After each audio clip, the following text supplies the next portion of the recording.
It's just about a minute gone past the hour of 9 o'clock in the morning time. This is Classic Radio, Classic 105.5 and 105.9 on the FM band, together with GBN Television, Channel 7, Channel 11, and Channel 20. Good morning and welcome to The Point for today, the 29th day of the month of October. It's the last Friday. Yes, it is the last Friday in October. The last Friday, the last 29th of October, there would ever be. Listen, there might be another 29th of October, but this particular one is never going to be the same. Even if a year from now, you and I are still here today, it's forever. It remains in infamy because there will never be another day like this. We're getting ready to join my friend. Literally my friend. This morning we'll be talking with Oslyn Crosby from Nadma and to get an update. I don't know, from early week, many of you have been asking and inquiring regarding the state, the atmospheric, the questionable atmospheric conditions that there is. And my dear friend Oslyn Crosby, she's joining us live. Good morning, Oslyn. How are you? Welcome to the program. Good morning, Joseph. Good morning to all your viewers. Thank you so much for having me. It is a pleasure. It's been a while. It has been a while. The last time you and I did this, I'm not sure, was something way before COVID, but probably. I can't remember. Yes, it is possible. I've been speaking to Blossom more often. Oh, that's what's been happening. So it's me. It's my fault then. I thought it was because you chose to change. Changing of shift was your talent there. I thought it was because we drifted apart. I was getting worried, but now I know all is well. All is well. Nothing to worry about. Nothing to worry about. Also, I know that in the last couple of days, I know there's been questions, queries regarding the state of the atmospheric condition. And I know only yesterday we received a release from Nadma. Let's really put it into perspective. What is it that we are experiencing? What can you tell us? Because there's always going to be apprehensions, concerns, coming on the fact that only a couple of months ago, during COVID, we did have experienced some similar conditions on the heels of the La Soufrière volcano. Put it in perspective. Yes. What's happening now? So what's happening now, and that's according to the experts. Remember, we are only the messengers, not the experts. So according to our forecasters at the Met Office, what we are having now is what used to be, because somebody sent me a message yesterday after we sent out the notice, that it is dust and the ash from the volcano that's erupting on the Canary Island. And said, but Oz, there's usually around this time we don't get the Saharan dust. I further inquired. And what I was told by the experts at the Met Office is that it's no longer a case where we have the annual phenomenon of the migration of Saharan dust in our atmosphere. It is happening year-round now. It is happening year-round. So normally around October time, it happens about August, September. If we were to go back to that time, that is when it would normally happen.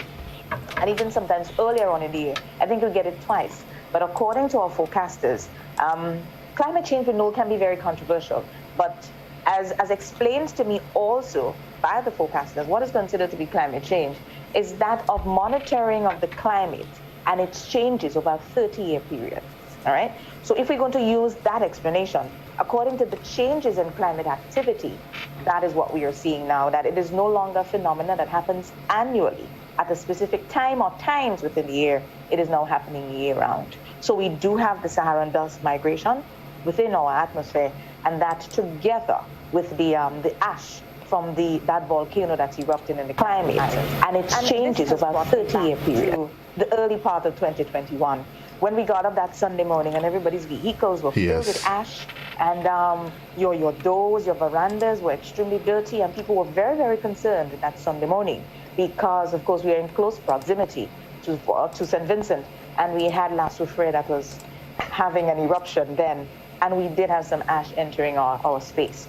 A lot of people was concerned, how will it affect the vehicles and the dust, the paint on the vehicles, how would it affect people who have respiratory challenges, all of these.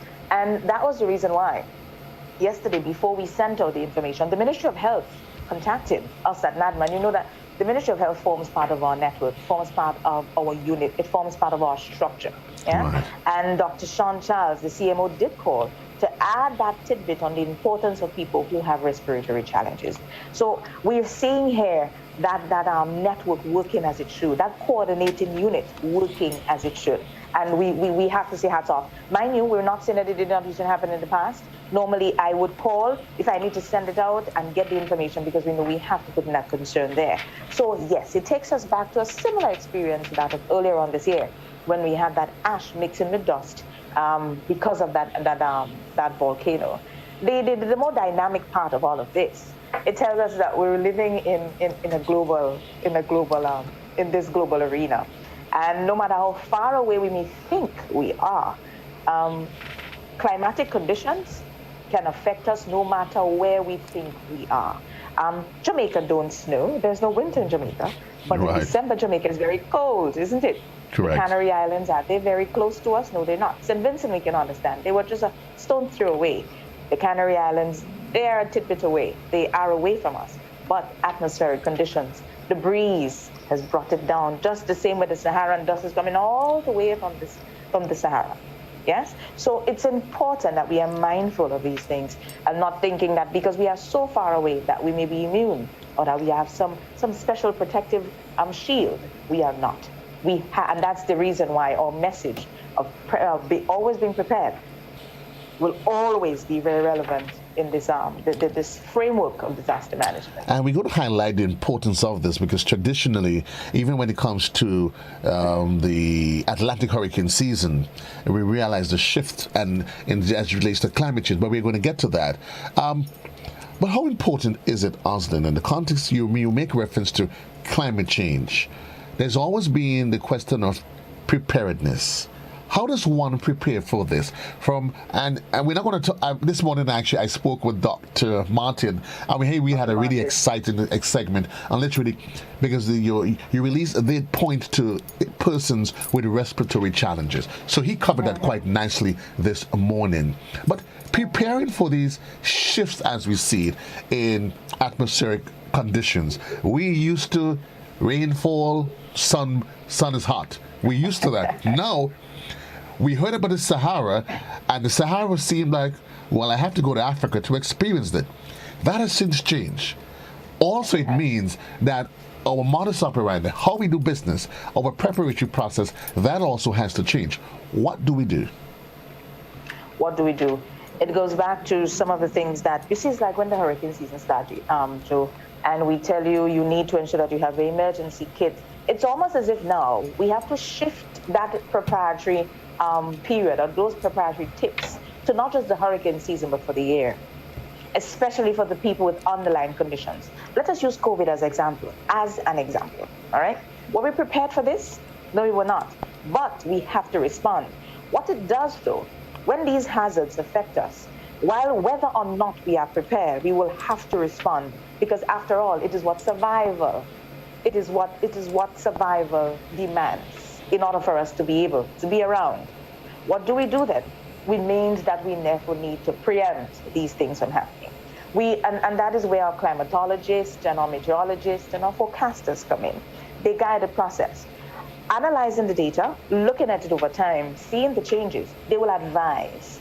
Remember, advising is the first step. It is the technical advice they will provide. We would then move into action and ask you to prepare. How do you prepare for these atmospheric changes? It therefore means we have to start now. We have to go straight to the people with underlying conditions.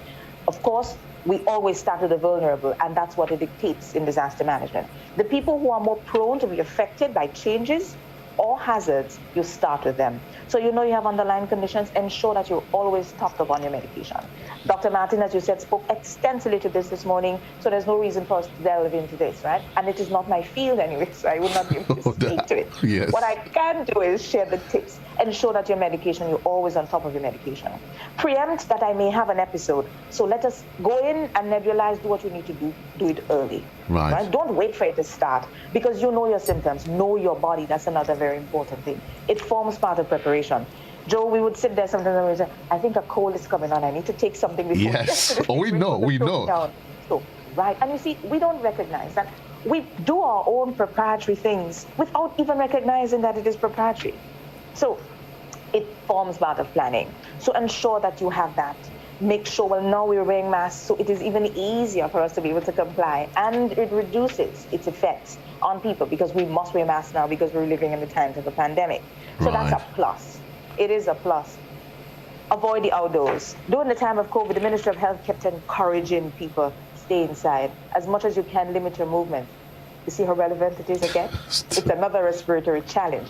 The atmosphere now is compromised.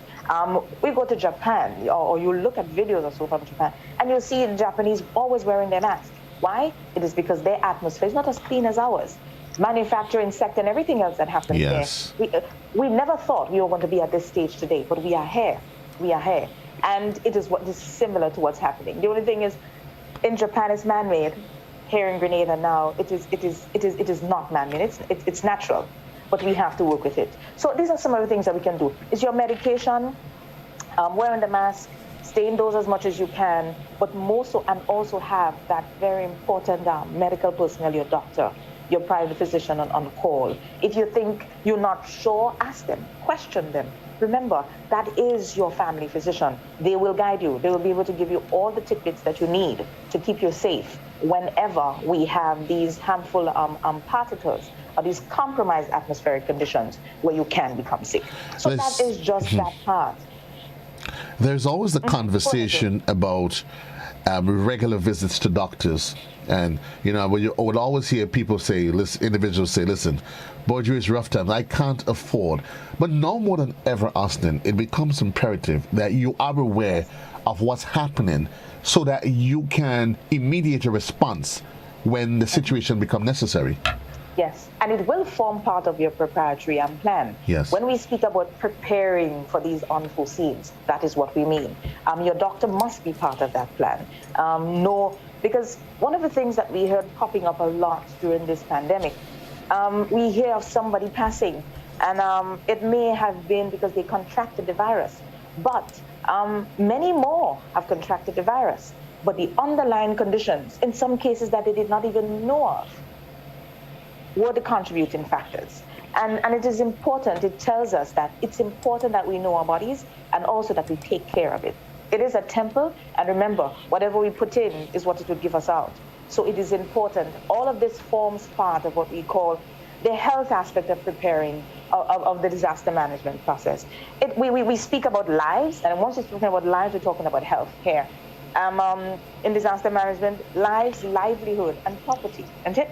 So the lives aspect now is what we're dealing with when we have to deal with these hazards and atmospheric conditions, be it hurricanes, be it earthquakes. Because remember, all the hazards can affect people. And whenever they do, it is your health it is compromising. So it is important that when we plan, you're not only planning to have food stuff and water and such in your home, but it is important that if you are not safe and you're not around to be able to use it, it would not be making a lot of sense to us. And at the end of the day, as we always say, we may be able to replace property and also livelihoods in that of jobs. But can we replace a person? We start with ourselves. We need everyone around. When disasters strike, when hazards affect us, it is not just a case where the hazard has affected us and I can just rebuild on my own. It takes, just as I always say, it takes a community to raise a child. It takes every hand to build a country.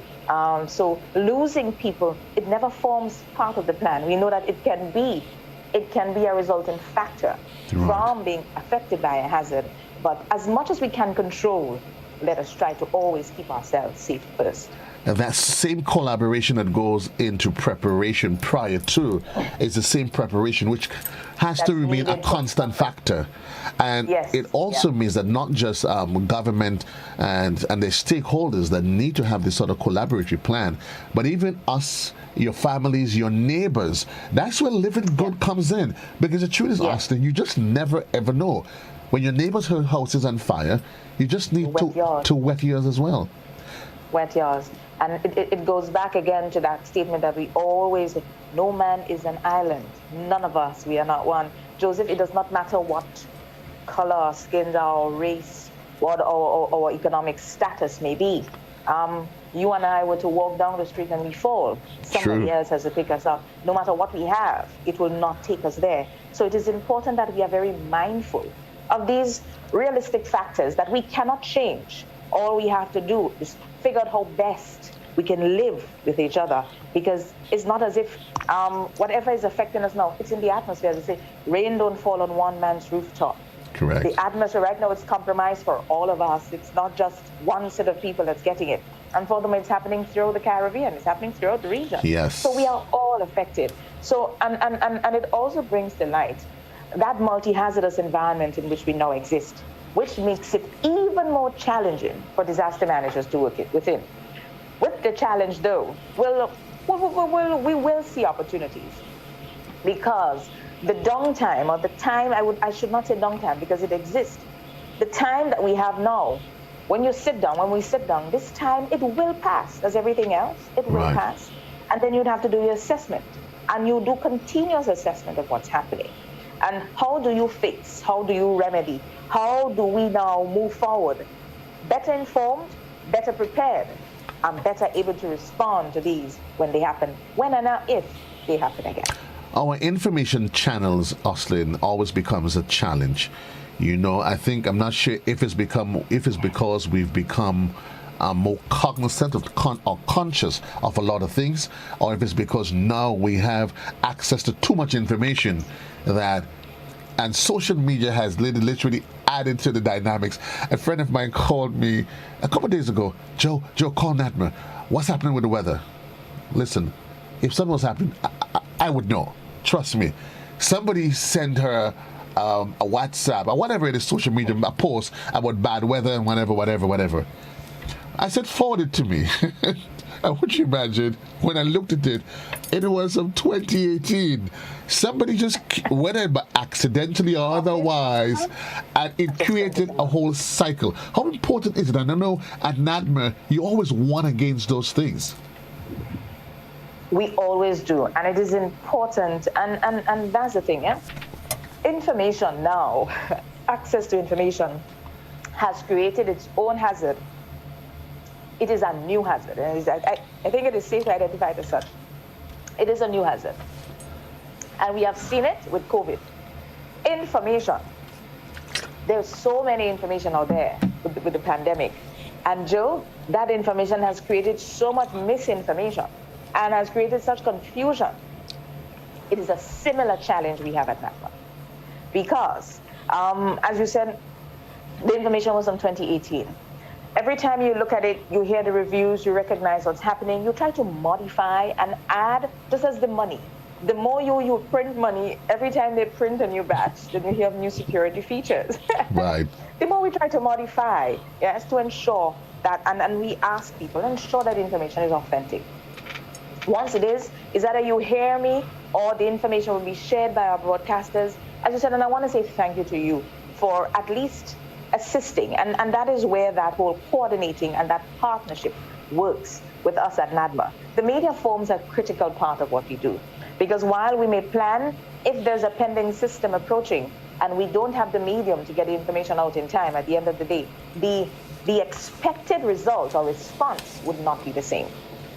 2018, I want to go on and say that I am grateful. We at NADMA, we are grateful, and I think as a government by extension, that the hurricane season this year was so far from what was predicted. I think it's a huge sigh of relief. Yes. We know that we have another month to go, but what is considered to be our most active month, which is that of September, it was actually, we can close our hands and be grateful for what we have experienced this year. Because with all that's happening with COVID, to have that compounded with a hurricane or severe weather, oh my God, can we even think about what would be happening? It would not be, we would not be in the position as Ivan, where it was just Grenada that was affected.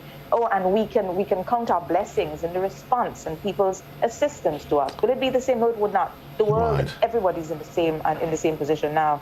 It is difficult, it is challenging. Nothing is the way it used to be. And that we are grateful for. Are we out of the woods? We cannot say, because the hurricane season is just a period that has been designated as the time when cyclones develop.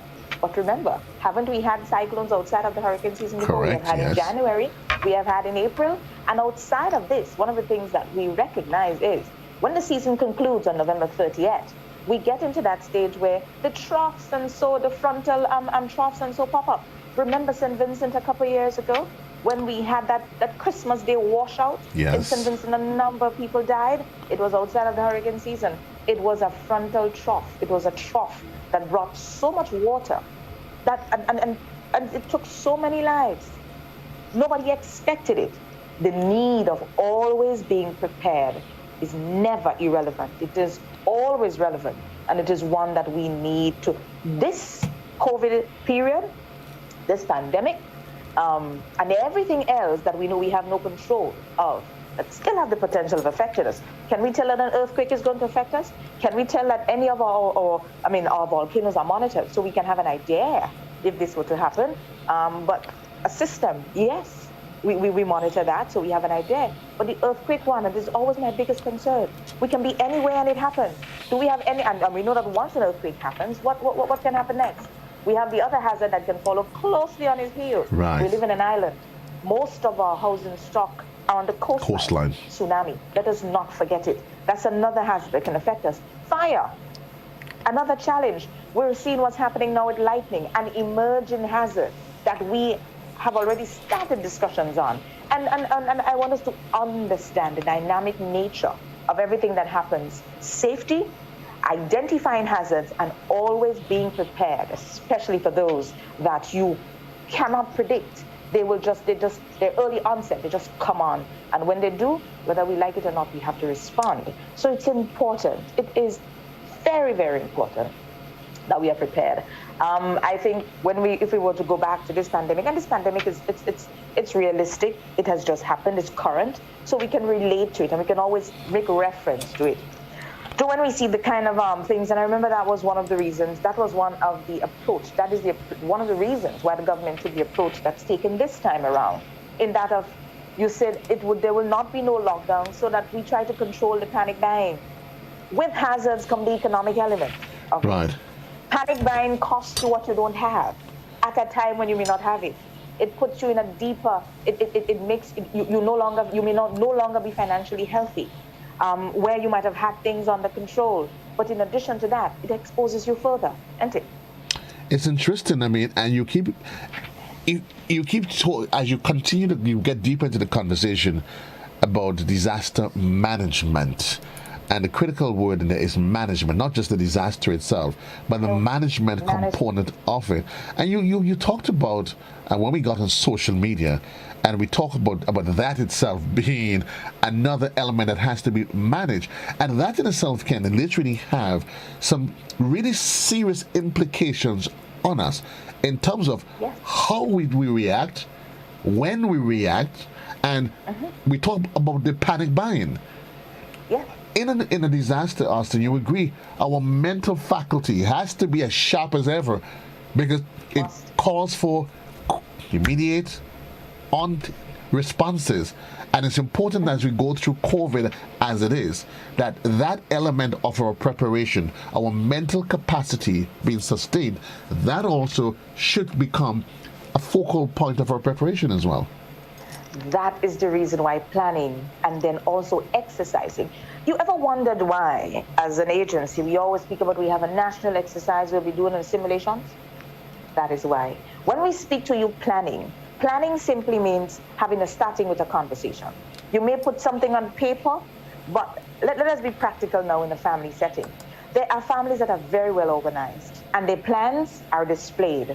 It was compiled, it was discussed, a document was created, and it is on display. For the others, just a conversation would work. 5 members of the family, everybody have their roles clearly outlined. You know what your roles are. But here's what's important.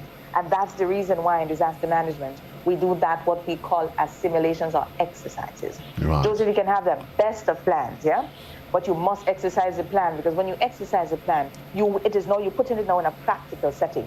Sitting in a classroom and doing theory is one thing. Correct. Taking it out in the real world, and let us take that theory. Sometimes we recognize that none of the things that we plan are the theory. can apply in practical, we may have to tweak.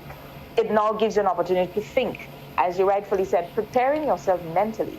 When you test a plan by practicing it, what you do is you are now testing the plan to see how strong or weak it is. Remember, it's a plan.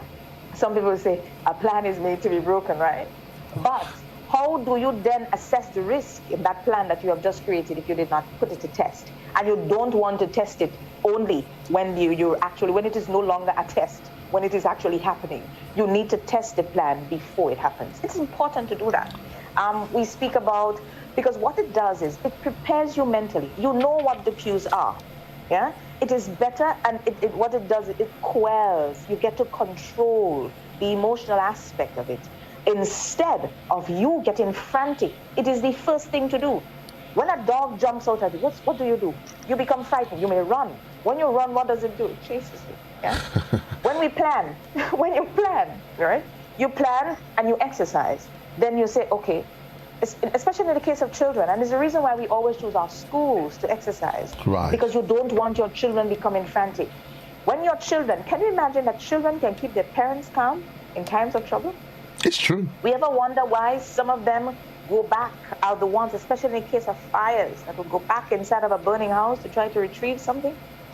They are usually the ones, especially when you exercise with them, they know what to expect. Ever wonder why we say the bell, when it rings at a particular time of a particular length, it tells you that it's time for you to move? Because that is your tsunami alert. That is what planning does. It prepares you not just for the unforeseen, but also mentally, and that's the bigger part.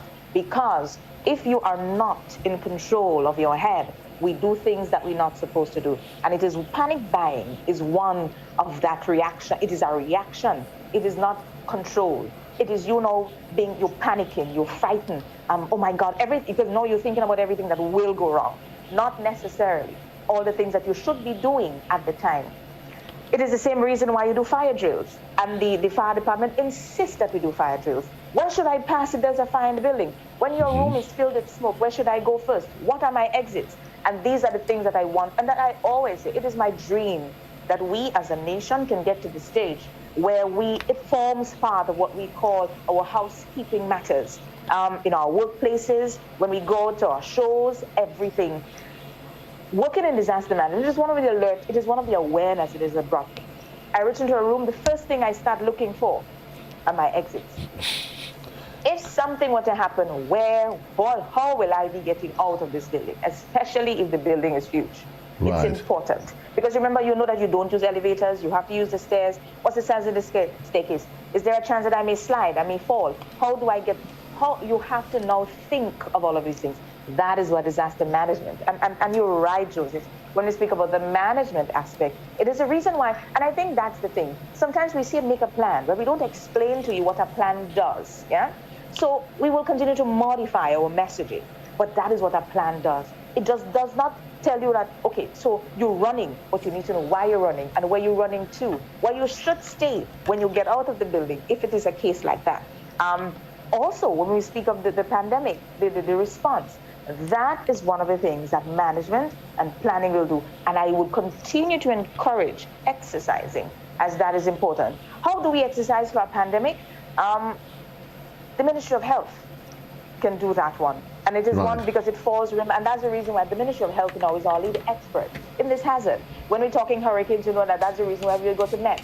And that's the reason why I think we need to continue our conversations on the Nadma structure, how it works, who would lead what depending on the hazard. Because remember, depending on the hazard, the experts would vary. But in addition to that, is the technical guidance that guided before the creation of the plans. It also will help guide the plan at the time, because there are times the plan that you have, when you look at the situation, it has just brought you so much challenges that you have to make those decisions on your feet. But if there was not a plan, then we would not be able to assess the risk that can possibly happen.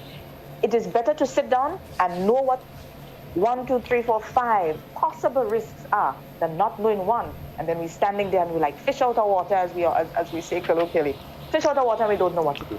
Whenever that happens, it is how we have casualties. It is how things go wrong. It is how people die. And we need to get to the stage where we can prepare. We can prepare. What does preparation mean? That is what it means. It starts with a conversation.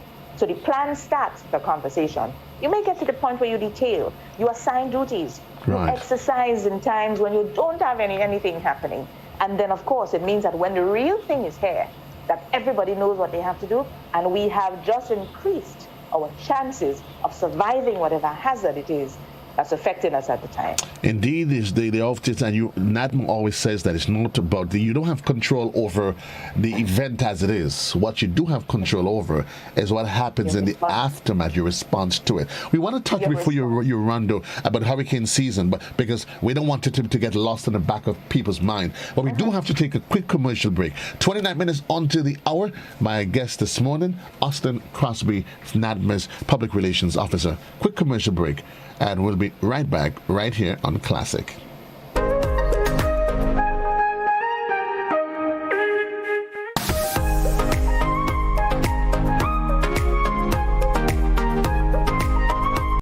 Let's get tough on breed larceny. It will destroy our economy. Larceny threatens our food security. Can hurt us locally, hurt us globally. To all the buyers, ask for license from all produce sellers. To all people, 100 for police for them thieving fellas. To all families, don't steal produce from your brother. Then you sell it to traffickers, hotels and street vendors. Nah, man. Let's do all we can to stop radio larceny. New vigilance, new laws, and a tough judiciary. Stop Grenada's organized business crime. It's time. To report radio larceny, call 300.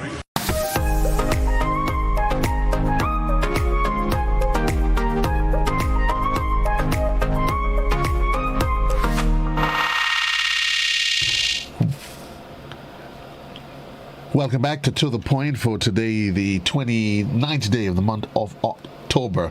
Austin, there's so much that we can discuss, and the more we talk about disaster management, more and more, we always thought of disaster management. Just a few things, you know what, have make sure you put away your important documents, hold this, put some medication somewhere, buy two tin of crackers and a tin of corned beef and store it away. But we've recognized more and more that the dynamics, it has shifted. But an important element to what you said, and why it's important that our consciousness remains on high alert, what our experiences now are shared. Events in the Canary Island from the Sahara Desert is no longer just Grenada. So no longer can we, as part of preparing, say, you know what, if something happens, boy, I could just leave and go by my cousin in Trinidad. I will go by Auntie Melda in St. Vincent. You know what, I'm just going to go by my sister in New York. Climate change has shifted a lot of realities. Yes, it has. And it means that in planning, you have to think bigger than just yourself. We also have to consider what's happening on the other side, of the globe. And that's where it brings in the question of mitigation, planning here, maybe how we build in our homes. Now with the greater presence of the dust from the Sahara, volcanoes, we probably have to consider what kind of windows I have when I'm building my home. How do I design it? Where do I put windows? Maybe I probably need windows now with sashes and different sort of things. That possibly has to become part of the equation. You see, and Joseph, it's important that you said that. And that is the reason why. I know a couple of years ago when government started that the Ministry of Climate Resilience, many people may not have understood why, and included climate change as part of a ministerial portfolio. It is changing, and with the change, it will initiate other changes. So it's going to be a domino effect, in short. And if you're not prepared, at the end of the day, your people will be adversely affected. And it does not matter, and we can see it across the board. We hear about the reduction in emissions. We're hearing about all these things, changing how you build. Because remember, we look at hurricanes now; they are stronger. They are much stronger. We look at what Irma and so did. in Florida, in Dominica, the Irma, Maria, these hurricanes that have passed. I mean, we had Ivan years ago, and we thought Ivan was a monster until we recognized that those Category 5s that came after, that practically demolished these countries. They're nothing. Ivan was a 3. When we see what happened in Dominica and the other countries, it's like, whoa, is it really possible? And we're hearing our experts contributing to this of the climate changing, the place becoming warmer. What does it mean? It means that we have to change our lifestyle. We have to change how we do things, what we do. This is a big conversation. It is a very big conversation. Will it happen now? Will it happen tomorrow? More like tomorrow, because tomorrow it's endless. Today, what we need to do is take the baby steps that will get us to our ultimate goal tomorrow. But it's going to be a very long road to that. There is nothing about the domestic hazards and the things that you have control over. Right. The natural ones that are, for example, that affects the atmosphere, we cannot. We have no control over them. We recognize how small the world is. And I think COVID was a sharp reminder of this. The busiest, one virus put the entire world on hold. It's very interesting. While you mentioned COVID, though, and it's important before we get to COVID, that only recently there was a piece where Prime Minister Mia Mottley, she was highlighting the fact that regarding the RSS, Regional Security Services, being prepared as a region, and she was saying that we need to get prepared for whenever it happens, God forbid, that one major event that could totally shift and transform our lives as Caribbean people. Because you recognize, if it happens in Grenada, it doesn't just affect Grenada, it affects Barbados. Everybody. And certainly that must be part of our consciousness. Yes. Somebody raised the point that they recognize the fact that Nadma is a disaster management organization, but they brought into view your potential, or what is your possible role in COVID, because as they highlighted, a pandemic and a disaster as it is. So they want to know what exactly is NADMA's role in addressing issues surrounding the pandemic as it is. Coordinating unit. We are a coordinating unit, right? How do we explain this? For hurricanes, you hear us a lot speaking about the hurricanes through the Met Office. And whenever we speak, we say, according to the forecasters at the Met Office, this is what's happening with the weather. Right. This is a health hazard. So we have to identify the hazards and also the ministries or the departments that they will be linked to. The weather is definitely our Met Office or forecasters' forte. That's their field. Mm-hmm. Health, this is a health hazard. The lead on this, or the technical expertise, remember we spoke about this earlier? The technical guidance, interpretation, and experiences must come from our medical minds. That's the reason why the Ministry of Health is the one leading. That's the reason why you're seeing the Ministry of Health as much as you see them, because this is a health hazard. When we go down to food security, if we have an issue in our food security, who do you think it will be? The lead you would see will be the Ministry of Agriculture. We will be there, as we are here now, as a coordinating unit, right? So what we would do is the Ministry of Health would create messages. We form part of that structure. Remember, NADMA is a coordinating unit. Disaster management takes more than an individual or a secretariat to respond. In this now, remember, when decisions are made, and that is why you hear in the COVID committee, what it comprises of, who on that board, the diverse representation that's there. It is to be able to capture that, the views of all, how it affects every sector, and at the end of the day, how we can all play our part in the response. So that is the reason why we say management, yes, coordinating unit. So that is what we do. Specifically now, one of the things that we are playing that role in is that of ensuring that that quarantine part, we are playing a part in there, right? That is directly. Indirectly, whenever the Ministry of Health sends out information, the information arm of NADMA, which forms part of GIS and all media houses of Grenada, it will be sent to our media entities. Correct. The social aspect, the psychosocial aspect, yes, of that. You call, right? That need there. Nadma will then get social development involved in that process because that is the Ministry of Social Development structure and their input in this. When we speak to that of first aid and other needs, we can get to the Red Cross. They form part of our structure. When we go across to, so we spoke health, we spoke Red Cross, we spoke agriculture, security, we spoke the Met Office if it has to do with the climate, with the weather. The network comes even clearer. The network, very well. You're seeing it now.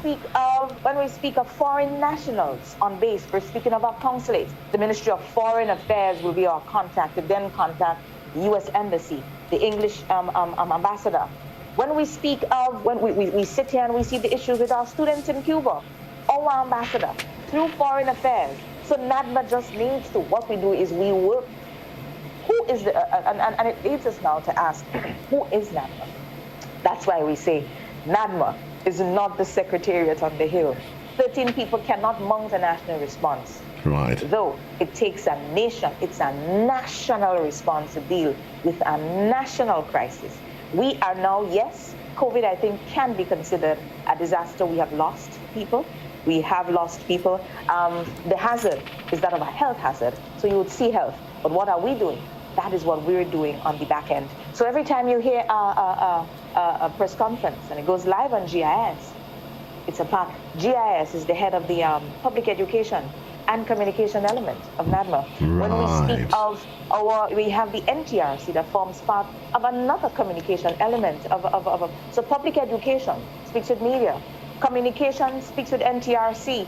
That speaks to what? We go back then to policy, yes? The licensing of our industry, protection of our airwaves and all of these things. How do we then mitigate against the threat that may happen through our communication platform? The police, our frontline workers, they form part of NADMA. So the security element is covered. So that is NADMA's function. You may not see it because you want to hear NADMA. Right. NADMA's role is that of a coordinating aspect. So what we do is we work at the back in ensuring that everybody's responding to the needs as they arise during this pandemic. So it means that for every event that transpires, the response is different.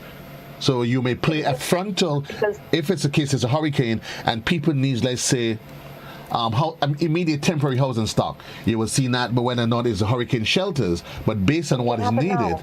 It can happen now. It can happen now. Because remember, when we had the case with St. Vincent earlier on this year, when we had to mount that response, we got to the stage where, if needed, if people had to be evacuated from the island and they had to come to Grenada, that all of these were earmarked. And that as we call them emergency shelters. So the needs be now in COVID. If something went wrong, we had the spike recently, and the Ministry of Health had to take. It has gotten to the stage where we need to then isolate people or open up shelters to be able to form a quarantine. Right. It can be activated.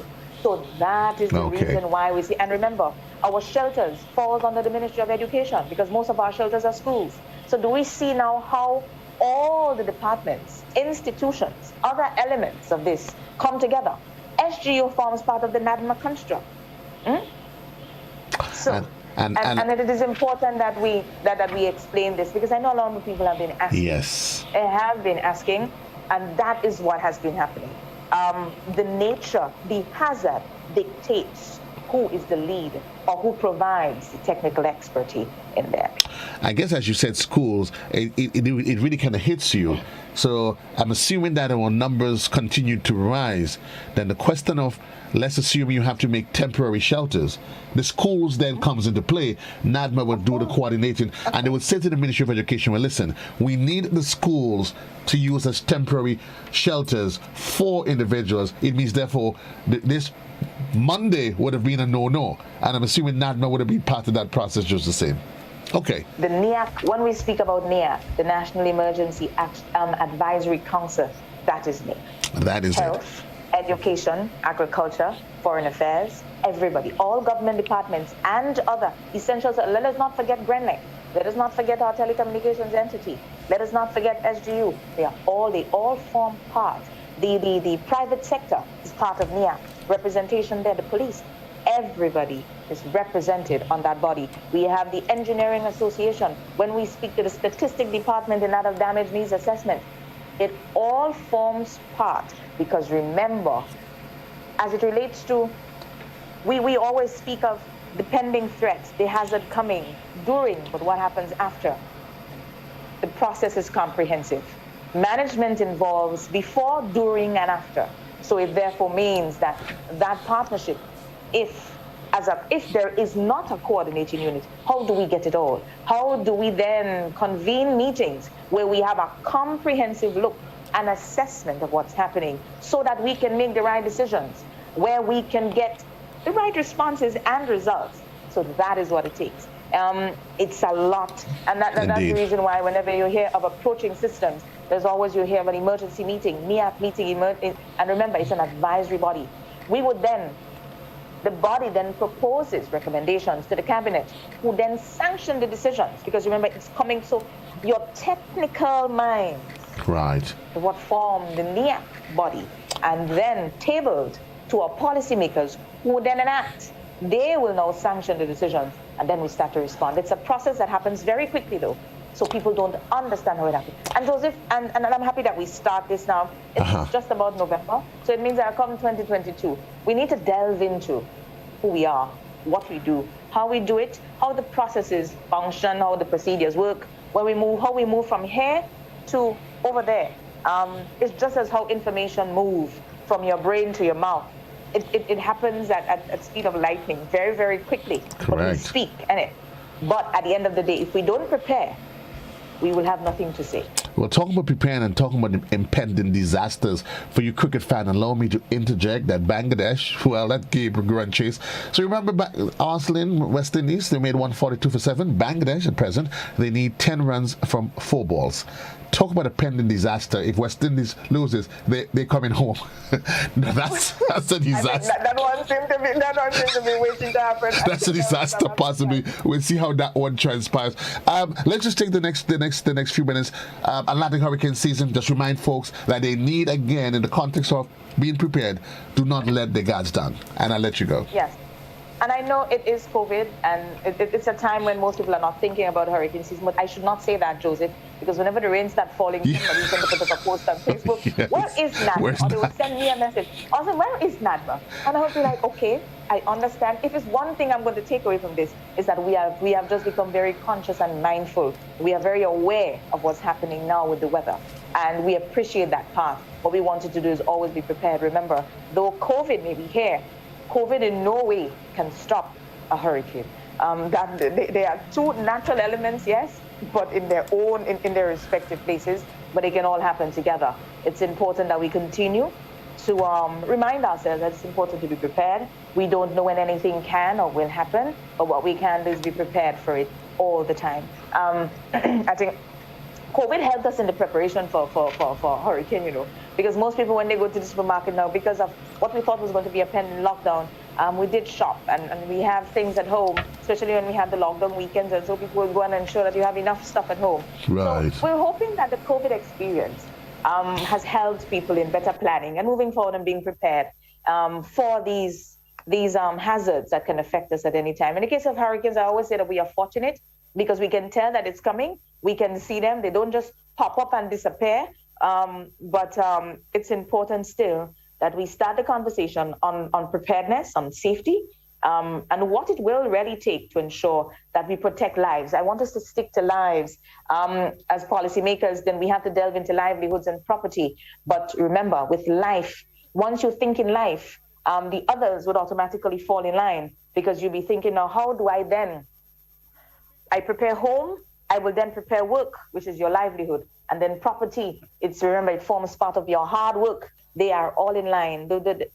Tiered accordingly, but at the top would always be life, because that is where we have an opportunity of hope for tomorrow, being able to do it again. We may not be able to get back to where you were, but with life, we can keep going. So it's important that we don't forget the hurricane season. We still have just about a month to go in the season. We end on the hurricane season officially ends on the 30th of November. But please don't think that when the hurricane season ends, that rain will not be falling. Remember, we have the troughs that affect us in the months of December and in the earlier part of the year before that hurricane season starts again in June. So Nothing now seems to have a designated period. We still have one for the hurricane season. Let's be grateful. But we ask that you always be prepared because we have had systems in December and in January, in April, in the past. So don't think that it's narrowed down. And yes, now in the hurricane season, some rain will fall. You might hear some wind. One of the things that we had a lot of gust fronts this season. We call those pop-up those pop-ups in the 4 o'clock in the morning or 2 o'clock in the morning. And those are scary. Swinging and it's like, what's happening? The gust fronts really had us going this time. And what I would try to do is have somebody from the Met Office come so they can explain these phenomena for us, how they happen, why they happen, and what they can bring, what are some of the effects. So I cannot go into that because this one is not my forte. That is and I did not ask for an explanation for this one. So the gust fronts, and they pop up very quickly. Sometimes we get a call, it's going to affect us like in the next hour or so. So when we see them, if it is a hurricane, we will alert you long before because we will see them on the radars. But that's what we recognize happened a lot this year. Those gust fronts just pop up. And then it happened in Trinidad. A couple of wind just started blowing. Out of nowhere. Yeah, and then the rain start falling and all about flood. So it's important that we can identify our flood-prone areas. I remember when we had the rain the last time, coming through Stadium Road, and you see the amount of water there, you know St. John's River bus. Things rough. You know, don't even attempt to pass in the River Road. So it's important, even before the police got there, don't ever put ourselves in harm's way and expect to not be harmed. Thank you. That forms part of the planning. Safety is our first and last. That should be our first and last thought. Don't ever dare it. Sometimes daring is not very good. And that's why it's important as we wrap that we know what the different topographies. That if you're coming down from over the hills, you want to get to the tongue, but you hear of something in River Road. You know River Road traditionally is a flood-prone area. You have to start thinking, you know what, early, heavy rain, to pass that way. I'm going to go, maybe let me go up Motley Hill, maybe let me go up Morass Hill. You have to consider what are the alternatives. Plan accordingly. Well, we didn't plan for this one, but it happened. West Indies, they've won by 3 runs. West Indies. Okay, so they're saying they're going to go to the semi-final. So the pending disaster did not happen. The pending disaster, believe me, for we two islanders, believe me, that one is a breath of fresh air. We take this over a real relief. It may sound comical, Braslin, but some people don't know. They just don't know. I remembered my father in those games. I think I have a good enough idea. Austin, it was a pleasure. Indeed, it was a pleasure. Continue to do what you do. And I want to encourage you folks to keep yourself in the know. Keep yourself in the know. Information, the transmission of information is critical. If you receive information that you have any shred of uncertainty about, it is better before you hit the forward button. You call the GBN, call the Nadma, call Met Office, or call a friend. Because possibly, if it's real, maybe your auntie would have heard about it, a few other persons would have heard about it. You're not the only one that could be sitting in Grenada and hearing about some natural pending disaster that took place since 2018, and we're running into a frenzy. Keep safe, folks. Keep doing what you do. Thank you, Oslyn. Thanks to Nadma and the team and everything that you are doing. It's 5 minutes on to the hour of 10 o'clock, and we ring the curtains down on today's edition of To The Point, really educational one, to keep you informed as to how and what you're doing and understanding and appreciating NADMA's role as it relates to disaster management. It's what they do. Well, Grenada, this is where I leave you for now. My stint, my journeys, this is Journey's End as it is, but the good Lord's willing, I'll be back with you tomorrow, not first thing in the morning, but from 10. Tomorrow, though, is special. I start with you from 10, then 11 to 12, we have a sports special. Yes, there is a sports special that starts tomorrow. You want to follow it up. Tomorrow we'll be looking, of course, at the football, what's happening, Grenada getting ready for CONCACAF and other international encounters, what's happening around the Grenada in terms of athletics, our national swim team getting ready for a special Pan Am Championships, what's happening. Follow that tomorrow on radio and television. Until then, Grenada, so long. JC loves you. Keep being good to yourself, and remember, you have to be conscious as to what is around you. Preparation is critical. Again, congratulations to Team West Indies. They beat Bangladesh, winning the game by 3 runs. So long. I'm out of here.